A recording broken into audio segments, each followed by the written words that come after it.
وعلیکم السلام ورحمۃ اللہ وبرکاتہ۔ جی بھائی کا سوال ہے کہ جمعرات کو جو ہے عشاء کی نماز میں سورہ سبح اسم ربک الاعلی اور سورہ غاشیہ یہ پڑھی جاتی ہیں، اور پھر سورہ غاشیہ کے آخر میں جو ہے وہ اللہم حاسبنا حسابا یسیرا یہ امام صاحب کہتے ہیں، یعنی انا الینا ایابہم ثم انا علینا حسابہم، اس کے جواب میں یہ پڑھتے ہیں۔ اچھا جی، پہلی بات تو یہ یاد رکھیں کہ جمعرات کی عشاء کی نماز میں ان صورتوں کا پڑھنا جو ہے سنت سے ثابت نہیں ہے۔ اب ویسے قرآن کا حصہ سمجھ کے بندہ پڑھتا ہے تو بالکل جائز اور درست ہے، کیونکہ اللہ نے قرآن میں یہ بات ارشاد فرمائی ہے سورہ مزمل کے آخر میں کہ فقرؤوا ما تیسر من القرآن۔ جی تو اس تناظر میں بندہ پڑھنا چاہتا ہے پڑھ سکتا ہے، ایک بات۔ دوسری بات یہ بھی یاد رکھ لیں کہ جمعرات کے مغرب کی نماز میں سورہ کافرون پہلی رکعت میں اور دوسری میں سورہ قل ھو اللہ یعنی سورہ اخلاص پڑھنا یہ بھی سنت سے ثابت نہیں ہے، ضعیف روایت ہے۔ اور عشاء کی نماز جمعرات کی جو ہے اس میں پہلی رکعت میں سورہ جمعہ کا پڑھنا اور دوسری میں سورہ منافقون کا پڑھنا یہ بھی سنت سے ثابت نہیں ہے۔ اچھا جی، پھر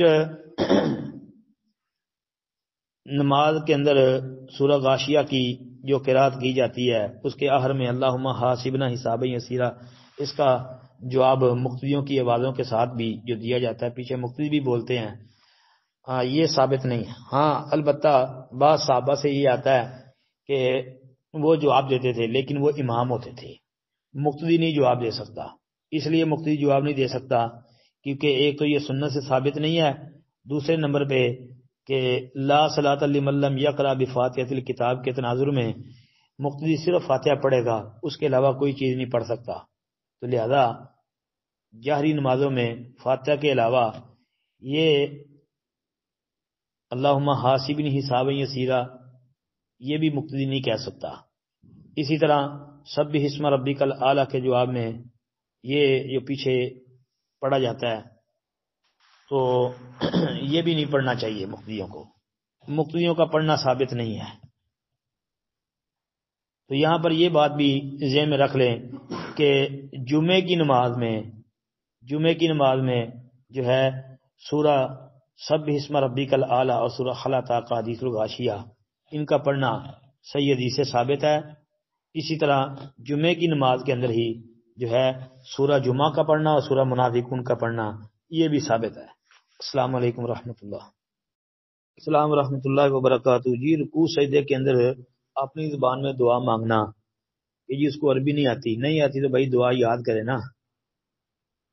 ایک بات ہے، جو مسنون دعائیں ہیں ان میں سے کوئی بھی ایک دعا سجدے کے اندر، سجدے والی رکوع کے اندر، رکوع والی وہ بندہ مانگ سکتا ہے۔ مطلب سبحانک اللہم ربنا و بحمدک اللہم اغفر لی، یہ یا سجدے میں سبحان ربی الاعلی، یا اسی طرح جو دوسری دعائیں ہیں سبوح قدوس رب الملائکۃ والروح، یا اسی طرح جو ہے اللہم اغفر لی ذنبی کلہ دکہ و جلہ و اولہ و آخرہ و علانیتہ و سرہ، یہ کوئی بھی دعا لیکن ایک ہی دعا مانگنی ہے۔ سجدے کے اندر دو دعائیں جمع کرنا نبی کریم صلی اللہ علیہ وسلم سے ثابت نہیں۔ ایک دعا مانگ لیں جو مرضی مانگ لیں، اور چاہے ایک دفعہ، دو دفعہ، تین دفعہ، 5 دفعہ، 10 دفعہ، کوئی حرج والی بات نہیں ہے۔ اچھا، ایسے ہی رکوع کے اندر، باقی رکوع اور سجدے میں اپنی زبان میں دعا مانگنا کہ اردو میں بندہ مانگ لے، پنجابی میں مانگ لے، پشتو میں مانگ لے، انگلش میں مانگ لے، یہ جائز نہیں ہے۔ نبی کریم علیہ الصلوۃ والسلام نے دعائیں سکھائی ہیں عربی میں، اگر کوئی بندہ اپنی زبان کے اندر مانگنا شروع کر دے پھر تو نبی کریم علیہ الصلوۃ والسلام کی تعلیم کا مقصد ہی فوت ہو جائے گا، اس لیے یہ درست عمل نہیں ہے۔ اور پھر جس طرح آپ نے کہا جی وہ بندہ دعا مانگ لے اور اپنی زبان میں بھی مانگ لے، جی اس طرح بھی جائز نہیں ہے۔ اپنی زبان میں تو مانگنی ہی نہیں نا، اور ایک دعا اور اس کے ساتھ کوئی دوسری دعا جمع بھی نہیں کرنی، ایک ہی دعا مانگنی ہے، وہ جو مرضی مانگ لو، جو نبی علیہ الصلوۃ والسلام سے منقول ہے وہ مانگ لو۔ اور یہاں یہ بات بھی یاد رکھیں کہ قرآنی دعائیں جو ہیں وہ بھی سجدے کے اندر مانگنا جائز نہیں ہے، کیونکہ صحیح مسلم کے اندر حدیث ہے نبی کریم صلی اللہ علیہ وسلم نے رکوع اور سجدے میں جو ہے وہ قرآن پڑھنے سے منع کیا ہے۔ السلام علیکم ورحمۃ اللہ۔